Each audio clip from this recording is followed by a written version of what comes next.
All right, diving in. David Lynch, huh? The man, the myth, the filmmaker who can make you feel like you dreamt the movie you just watched.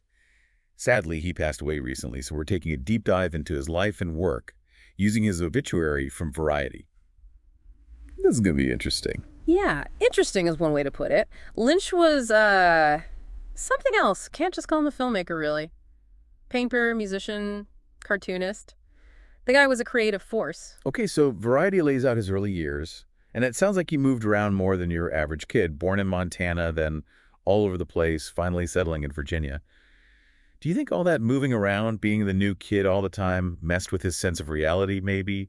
Like, planted the seeds for that surreal style he's known for? It's possible, right? I mean, those classic Lynch themes, the outsider, the feeling that something's not quite right. Yeah. Yeah, that constant uprooting could have had an impact. Plus, don't forget, he was into painting early on, which is huge GE for understanding his visual style later. The textures, the compositions, all come from that background. And that's how he gets into filmmaking, right? Not exactly the traditional film school route. Oh, no, not at all. This is the late 60s, early 70s, total artistic Wild West out there.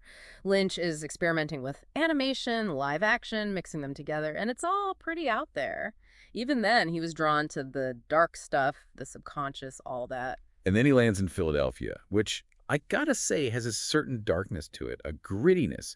That city's almost a character in Eraserhead, his first feature film. Oh, totally. Philadelphia in the 70s was rough around the edges, industrial, falling apart in places. It's the backdrop, literally and thematically, for Eraserhead. And what a debut, right? 5 years filming, shoestring budget, black and white, those nightmarish images. Instant cult classic. I still remember watching Eraserhead for the first time, like, what did I just see? And the best part is whenever people asked Lynch what it meant, he'd just say, don't ask about the baby. Classic Lynch. Never wanted to explain his work. It was like he was saying, here's this world, go explore it, figure it out yourself. But even with all that mystery, Eraserhead caught the eye of someone you wouldn't expect. Mel Brooks, comedy legend, right? Who knew he'd be the one to give Lynch his break in Hollywood? Right.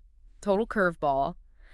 But Brooks saw something in Lynch's vision, and that led to The Elephant Man, which is like the opposite of Eraserhead. Totally different tone, style, everything. Yeah, he went from disturbing surrealism to this historical drama that was, well, beautiful and heartbreaking. And he absolutely nailed it. The film was a hit, critically and commercially, even got him his first Oscar nomination. Showed his range, for sure. He could handle a more traditional story, but still make it his own, you know. But then that range got put to the test with his next project, Dune. And well, that didn't go so well. Oh yeah, Dune, the infamous Dune. Huge sci-fi epic based on Frank Herbert's book, and it just flopped. Even hardcore Lynch fans have trouble with that one. It was a mess. Studio interference, a book that was probably impossible to adapt faithfully, and maybe, just maybe, Lynch wasn't quite ready for a project that big. He basically disowned the film after the studio chopped it up. But, you know, Dune feels like a turning point. Like, after that, he decided, screw it, I'm doing things my way from now on. Exactly. And that's where we get to what I call Lynch's golden age, starting with Blue Velvet. Yeah. Blue Velvet, that's where things get really interesting. Oh, yeah, Blue Velvet, that's where Lynch dials up the weird, and it's glorious. It's like small-town America on the surface, but underneath. All those dark desires and secrets bubbling up. He really nails that contrast, the mundane with the disturbing. Remember that opening scene? The white picket fence, the red roses. So perfect. And then, bam, the camera dives into the grass, and it's like this whole other world.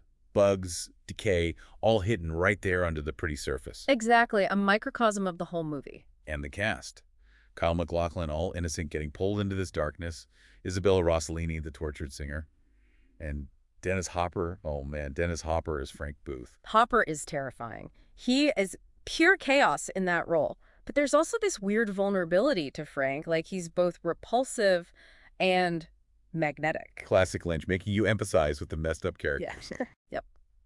And Blue Velvet was controversial when it came out. Some critics hated it, but I think it's aged well, even gotten more relevant, you know? Totally. It's all about how darkness hides even in the most normal places, Right. even in ourselves. Right, that anxiety we all have, that things aren't what they seem. And then Lynch takes that idea and blows it up to epic proportions with Twin Peaks. Twin Peaks changed everything. It was like TV could be smart, funny, scary, and surreal all at the same time. What's crazy is they took this classic setup, the murder mystery, and made it so strange. Small town, but it feels otherworldly. Oh, yeah. Twin Peaks wasn't just about who killed Laura Palmer.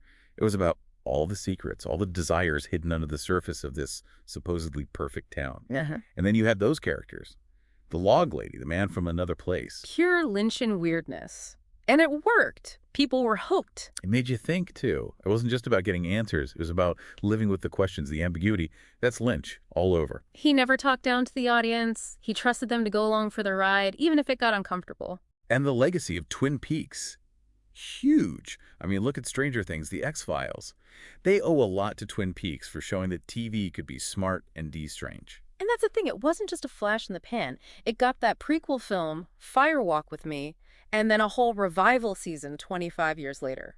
People are still obsessed with Twin Peaks, which is amazing. Shows how deep that world Lynch and Mark Frost created really was. It's a world that you can revisit, reinterpret, and there's always something new to find. So after Twin Peaks, Lynch seems to go even further down the rabbit hole with these dreamlike fragmented narratives. Wild at Heart, Lost Highway, Mulholland Drive. They mess with your head. Visually, they're incredible. Lynch is a master of atmosphere using color, light, sound. Wild at Heart is all saturated, hyper-real, while Lost Highway is shadows and neon, pure unease. Lost Highway is one of those films that sticks with you, like a bad dream. That scene with the mystery man, ugh, gives me chills just thinking about it. Pure Lynch, messing with time, space, building this dread that's almost physical. And it goes back to that idea of identity. Who are we really? What happens when that starts to break down? Which is central to Mulholland Drive, Lynch's masterpiece for a lot of people. You need to watch it multiple times to even scratch the surface. Like a puzzle box. All these pieces, these symbols, the blue box, the cowboy, the diner, every detail means something. Exactly. And even if you don't solve it, the experience is so powerful. It's not just intellectual, it's emotional. It gets under your skin. Lynch is a master of that. And just when you think you've got him figured out, he throws a curveball, like The Straight Story, the most straightforward, heartwarming film he ever made. The one about the old guy traveling across the country on a lawnmower, right? Totally unexpected. It shows he could do simple human stories with just as much power. Underneath all the darkness, there's real compassion in Lynch's work. And then there's Inland Empire, which is, well, Inland Empire. Long, challenging, nonlinear, peak Lynch. Laura Dern is phenomenal in it, this actress who loses herself in a role. It's dizzying, disturbing, unforgettable. But Lynch didn't just do film and TV. He was always doing other stuff. Painting, music, even those weird weather reports on his website. Creative energy just poured out of him. The guy even had a weekly comic strip, The Angriest Dog in the World. That's right. And he was big into transcendental meditation, even started a foundation to promote it. He said it helped him create. Which ties back to Lynch wanting audiences to find their own interpretations. Like, here are the tools, now go make something. That's powerful. It really is amazing, all those films, TV shows, and then all the other stuff he did. I mean, even late in life, the Variety obit says he directed music videos, composed music. Well, get this, he even had a cameo in Spielberg's The Fabelmans. No way. As who? John Ford, yeah, the legendary director. Whoa, talk about a full circle moment. Right. Lynch, clearly inspired by classic Hollywood, gets to play one of the greats in a Spielberg film about the magic of movies. An obit says even while he was dealing with health problems, he still had ideas, things he wanted to create. He may not have been directing, but that creative spark never went out. Yeah, that's dedication. He wasn't in it for the fame or anything like that. Creating was just who he was. So, looking back on his whole career, what do you think? What's the biggest thing David Lynch left us with? What's his legacy? That's a tough one. I mean, his career was so diverse, so impactful, but honestly, I think it comes down to his fearlessness. Fearlessness, how? He never let anyone put him in a box. He challenged audiences, critics, even himself. He was always pushing the boundaries of what film, what art could be. He made us question everything. Reality, our own desires, the darkness that's always there under the surface. He didn't give us easy answers. Nope. And that's what makes his work stick with you. He was a master of atmosphere, creating those feelings of unease, of dread. Just a few images, some sounds, that lighting, and boom, you're right there with him. Oh, yeah, and he never lost that sense of humor. That's what I love about Lynch. The man loved his coffee and cigarettes, had a dog named Bob, created some of the most hilariously bizarre characters ever. Right. He embraced the absurd, the surreal, the just plain weird, and he made it all work. Never took himself too seriously. which is probably why he could explore those dark, challenging themes without being preachy or pretentious. Exactly. So what about you, listener? What's the one thing that stays with you about David Lynch's work? A scene, a character, a feeling.